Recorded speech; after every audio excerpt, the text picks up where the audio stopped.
Sekarang kita masuk ke puasa. Allah perintahkan kita puasa menggunakan kata-kata kutiba, kutiba alaikumusiyam. Habib, apakah puasa sesulit perang? Apakah puasa sesulit menegakkan qisas? Sepertinya gak sesulit itu, Habib. Buktinya anak kecil pun bisa berpuasa. Apalagi kalau dijanjiin, nak, kalau puasanya Ramadan full, nanti lebaran ayah beliin PS. Wah, kira-kira puasanya full apa enggak tuh? Habib tahu dari mana? Pengalaman. Anak kecil bisa. Masa iya, Habib, kalau kutiba itu berarti berat? Apakah puasa seberat perang? Apakah puasa itu seberat menegakkan qisas? Kok sampai Allah menggunakan kata-kata kutiba, saudara? Ibadallah, saudara, mari kita lihat Al-Imam Al-Ghazali di dalam kitabnya Ihya Ulumuddin, magnum opusnya Al-Imam Al-Ghazali alaihi ridwanullah. Beliau di dalam Ihya Ulumuddin, Al-Imam Al-Ghazali alaihi ridwanullah menjelaskan bahwasanya yang namanya puasa itu ada 3 tingkatan. Tapi sebelum saya jelaskan perkataan ini supaya nyambung dengan penjelasan soal kutiba tadi, saya mau tanya jamaah, ini udah jam 12 kurang seperempat. Kira-kira masih semangat atau tidak? Lanjut atau jangan? Masih semangat? Yakin? Betul? Saya mau dengar kuningannya, semangatnya, angkat tangannya. Allahu Akbar, Allahu Akbar. Sallu ala Nabi. Saudara, kembali ke pembahasan kita. Apa iya sesulit itu, Habib, sampai Allah perintahkan kita puasa dengan kata-kata kutiba? Apa iya seberat itu, Habib? Saudara, kata Imam Al-Ghazali dalam Ihya Ulumuddin, puasa itu ada 3 tingkatan, kata Imam Al-Ghazali, saudara. Ada shaumul umum, ada shaumul khusus, ada shaumu khususil khusus. Ada berapa tingkatan? 3. Yang pertama shaumul umum. Yang pertama shaumul umum. Yang kedua shaumul khusus. Yang kedua apa? Shaumul khusus. Yang ketiga shaumu khususil khusus. Yang ketiga shaumu khususil khusus. Shaumul umum, shaumul khusus, shaumu khususil khusus. Kita masuk ke yang pertama, shaumul umum. Bagaimana itu shaumul umum? Kata Imam Al-Ghazali, ya puasa umumnya orang nggak makan, nggak minum, dia tahan diri dari hal-hal yang membatalkan puasa. Akan tetapi saudara, lisannya dijaga dari makan dan minum, dia tahan. Tapi lisannya tidak dijaga dari berbohong ketika puasa. Lisannya tidak dijaga dari menggunjing ghibah ketika puasa. Lisannya nggak dijaga dari caci maki, menghina orang ketika puasa. Lisannya nggak dijaga dari fitnah, namimah, adu domba ketika puasa. Nggak makan, nggak minum, tapi lisannya nggak dipuasakan dari yang haram. Matanya nggak dipuasakan dari melihat yang haram. Telinganya nggak dipuasakan dari mendengar yang haram. Saudara, ulama menjelaskan di dalam puasa itu ada 2, ada mubtilat, ada muhbitat. Mubtilat itu hal-hal yang membatalkan hukum puasa. Makan, minum, bersetubuh, mengeluarkan mani dengan sengaja, muntah dengan sengaja, itu mubtilat, itu membatalkan puasa. Rukun puasa menahan diri dari hal-hal yang membatalkan puasa. Tapi jangan lupa, di sana juga ada muhbitat, kata ulama. Dia nggak membatalkan bohirnya puasa, tapi membatalkan pahalanya puasa. Muhbitat, menggugurkan pahalanya puasa. Seperti tadi yang saya katakan, dia nggak makan, nggak minum, dipuasakan dari makan minum, tapi nggak puasa dari menghibah, nggak puasa dari namimah, nggak puasa dari mandang yang haram bisyahwah dengan syahwat, nggak dipuasakan dirinya dari apa-apa yang diharamkan oleh Allah. Yang seperti ini yang dikatakan oleh Nabi, saudara, kam min shaimin laisa lahu min siyamihi ilal ju' wal 'atash. Berapa banyak orang yang puasa tapi nggak punya apa-apa dari puasanya kecuali aus dan lapar saja, saudara. Keluar puasa nggak dapat pahala dari Allah Subhanahu. Saya mau tanya, jawab yang kompak. Kalau puasa model seperti ini, shaumul umum, puasa model seperti ini, gampang apa susah? Gampang, saudara. Jangankan orang Kuningan, kambing bisa puasa seperti ini, saudara. Kambing kamu taruh di dalam kandang dari subuh sampai maghrib, nggak dikasih makan, mati atau tidak? Nggak mati, saudara. Bisa dia. Kalau Anda berpuasa model seperti ini, hanya puasa dari makan minum saja ditahan, tapi nggak puasa dari melakukan yang haram, apa bedanya dengan kambing wedus? Betul atau betul? Betul atau betul? Kalau model puasa seperti ini maka gampang, mudah, anak kecil pun bisa, binatang pun bisa, saudara. Lantas kenapa Allah Ta'ala menyebutkan kewajiban puasa dengan kata-kata kutiba?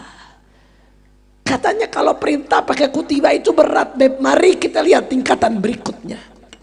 Shaumul khususil khusus, shaumul khusus, puasa yang khusus. Bagaimana puasa yang khusus? Naik satu level, saudara. Bukan hanya menahan diri dari yang membatalkan puasa, tapi juga menahan diri dari yang menggugurkan pahala puasa, saudara. Puasa dia menahan diri dari makan dan minum, tapi puasa juga lisannya dari mengucapkan yang haram, bicara yang haram, mencaci, maki, ghibah, fitnah, bohong, dusta, umbar janji palsu, memandang yang haram, telinga mendengarkan yang haram, tangan menyentuh yang haram. Saudara, ini puasa khusus, puasanya orang-orang yang bertakwa, saudara. Makanya nggak heran di Al-Quran Allah Ta'ala mengatakan la'allakum tattaqun. Puasa bukan sekedar puasa, tapi bagaimana caranya 1 bulan madrasah Ramadan membentuk orang-orang yang bertakwa. Sepanjang bulan puasa dia tahan dirinya, saudara. Bukan hanya menahan haus dan lapar, tapi dia tahan dirinya dari maksiat, melatih ihsan, anta'budallah ka'annaka tara fa in lam takun tara fa innahu yarak. Dia latih dirinya, saudara, sepanjang sebulan Ramadan. Begitu selesai Ramadan, matanya terbiasa untuk menghindari diri dari yang haram, lisannya terbiasa untuk menghindari dari yang haram, telinganya terbiasa untuk mendengar dari yang haram. Makanya gak heran puasa yang seperti ini, saudara, Allah perintahkan dengan lafaz kutiba. Sama seperti perang, sama, saudara, seperti menegakkan qisas. Kenapa? Karena bukan sekedar puasa, tapi perang lawan hawa nafsu, saudara. Di dalam Mukasyafatul Qulub disebutkan bahwasanya Sayyidina Isa alaihissalam mengatakan orang yang bisa menaklukkan hawa nafsunya lebih hebat dari orang yang bisa menaklukkan 1 kota, saudara. Gak mudah. Ada aduwika nafsuka allati baina jambik. Musuhmu yang paling hebat adalah nafsu yang ada pada dirimu, saudara. Mudah-mudahan Allah beri kita taufik untuk menang lawan hawa nafsu. Saya ingat Bapak Ibu sekalian, waktu ngaji kepada Imam besar Sayyidil Walid Al-Habib Muhammad Rizik Syihab, mudah-mudahan Allah jaga zahir batin beliau. Ketika saya di penjara ngaji kepada beliau, ngaji kitabnya Ibn Athaillah Sakandari Tajul Arus, beliau ngasih 1 contoh perumpamaan, saudara, bagaimana bahayanya hawa nafsu. Bulan Ramadan itu setan di kerangkeng, tapi di bulan Ramadan yang nyolong masih banyak apa kagak? Yang maksiat banyak apa kagak? Yang zina banyak apa kagak? Yang onani banyak atau tidak? Yang lihat porno banyak atau tidak? Padahal setan udah di kerangkeng. Kok masih banyak yang seperti itu? Karena hawa nafsu gak di kerangkeng, saudara. Bahkan hawa nafsu lebih bahaya dari setan. Perumpamaannya kata beliau, kalau setan itu ibarat rampok. Setan, iblis, seton itu ibarat rampok tapi dari luar. Tapi kalau hawa nafsu, rampok tapi orang dalam rumah kita, tinggal sama kita, makan bareng kita, dia yang rampok. Tahu dia kapan kita tidur, tahu dia kapan kita lengah, tahu dia kapan kita lalai, tahu dia kapan kita nggak sadar, kapan kita keluar. Saya mau tanya, kalau ada maling dari luar sama dari dalam, yang lebih bahaya orang luar atau orang dalam? Orang dalam, saudara. Orang dalam kalau jadi maling, duri dalam daging, pengkhianat, lebih bahaya, saudara. Kapanpun dia bisa nusuk kita, saudara. Begitu pula setan dan hawa nafsu. Setan itu bahaya, tapi dia orang luar. Kalau orang dalamnya kompak, nggak mudah setan bisa masuk, saudara. Tapi kalau dalamnya bobrok, setan tidak masuk sekalipun, ditusuk dari dalam, hancur, saudara. Itulah sebabnya ulama menyebutkan kenapa bulan puasa setan sudah dikelangkeng, tapi orang banyak yang lebih setan dari setan, saudara. Kenapa? Karena dia sudah dijajah oleh hawa nafsunya yang ada dalam dirinya. Ada aduwika nafsuka allati baina jambek. Musuhmu yang paling bahaya adalah musuh yang ada dalam dirimu. Nafsumu, ibaratullah, itu musuh yang paling berbahaya, saudara.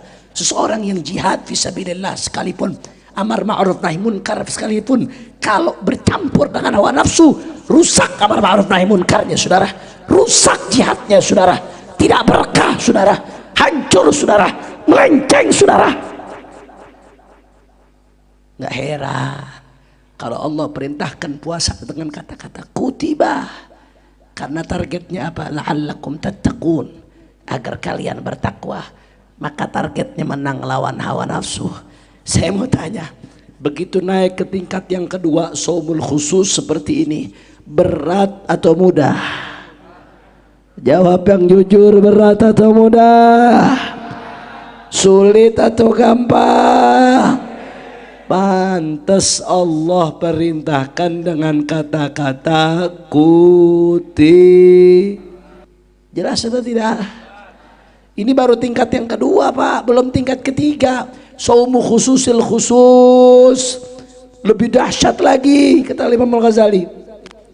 Kalau yang tingkat ketiga ini tingkatan puasanya arifin billah, tingkatan puasanya aulia illah, tingkatan puasanya kaum muqarrabin. Yang ketiga ini, saudara. Bagaimana yang ketiga? Bukan hanya dia menahan diri dari yang membatalkan puasa, dan bukan hanya menahan diri dari hal-hal yang membatalkan pahala puasa, tapi lebih dari itu, dia berpuasa dari selain Allah. Maksudnya puasa dari selain Allah apa? Puasa dari kelalaian.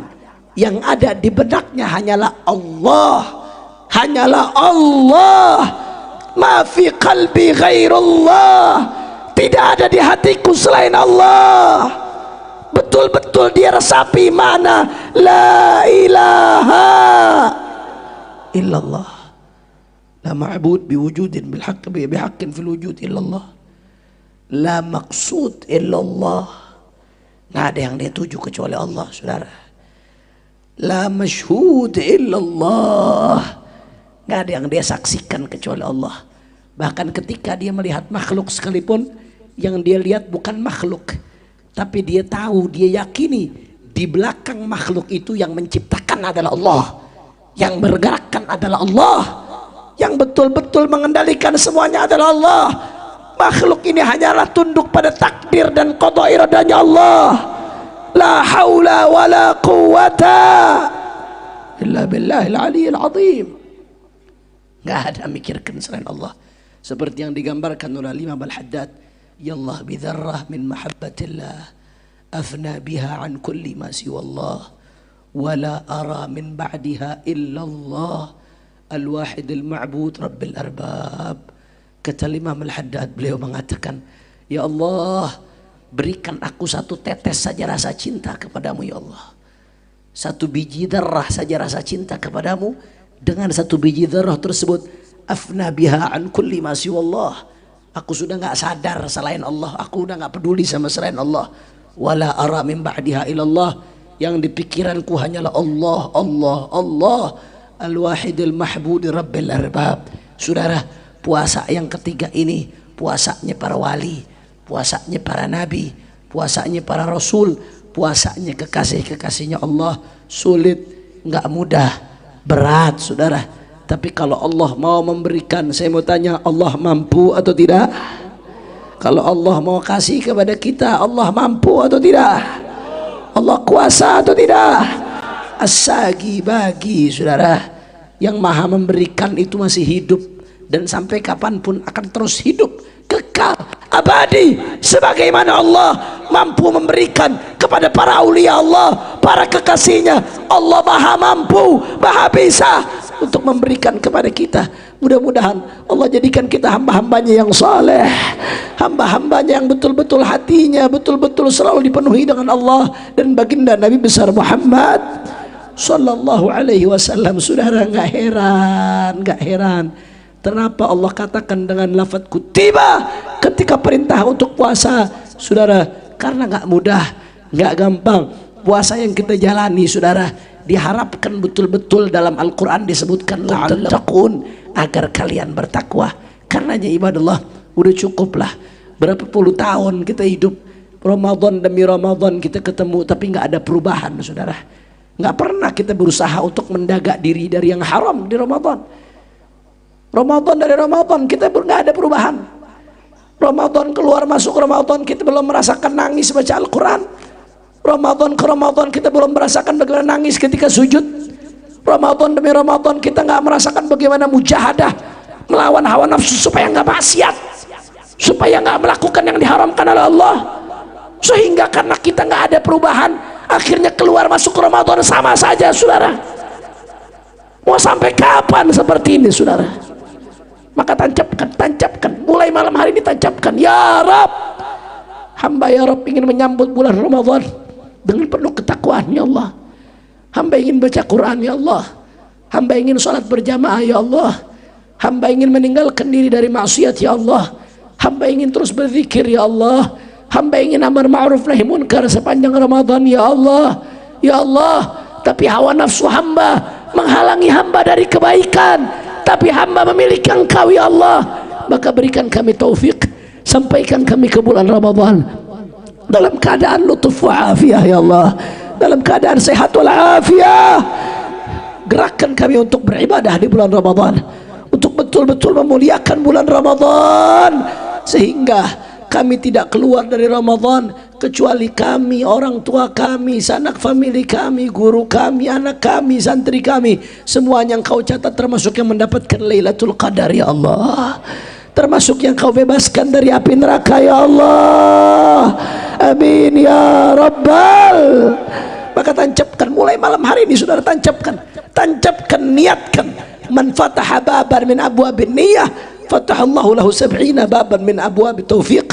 Siapa yang buka satu pintu niat baik, Allah bukakan baginya 70 pintu taufik saudara.